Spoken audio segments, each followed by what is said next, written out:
Herkese salam. Bugün işim haqqında çox şey paylaşmaq qərarına gəldim və bugün sizə başıma gələn bir hadisəni danışmaq istəyirəm. Mən hal-hazırdakı işimə qədər bir neçə ay bundan əvvəl junior content creator vakansiyasına müraciət etmişdim, hansı ki junior, yəni kiçik bir belə deyim sahə idi.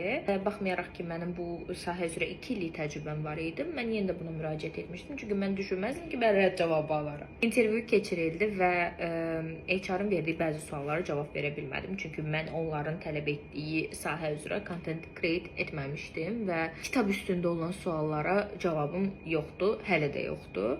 Və buna görə də mən vakansiyaya qəbul olmamışdım, rədd cavabı almışdım. Bundan sonra isə nə baş verdi? Mən Marriott International Otel Group, böyük ehtimal ki tanıyırsınız.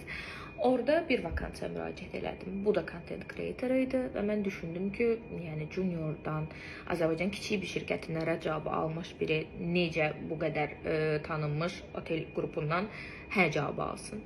Mən intervyuda iştirak elədim. 3 mərhələli intervyu idi. Hal-hazırdakı direktorum məni intervyu elədi, HR elədi və general menecerimiz intervyu elədi və mən bu 3 müsahibədən də uğurla keçərək hal-hazırda Bakının ən lüks otelinin content creator vəzifəsində çalışıram. Yəni bunu deməkdə səbəbim, bəzən həqiqətən də sizə rədd cavabı gəlməlidir. Heç belə motivasiya tip danışmaqları da sevmirəm. Geri dönüb baxanda həqiqətən bir anlıq yadıma düşdü ki, onlar mənə odqaz eləmişdilər bir dəqiqə. Bu arada mənim bundan əvvəl otel sektorunda da təcrübəm olmamışdı.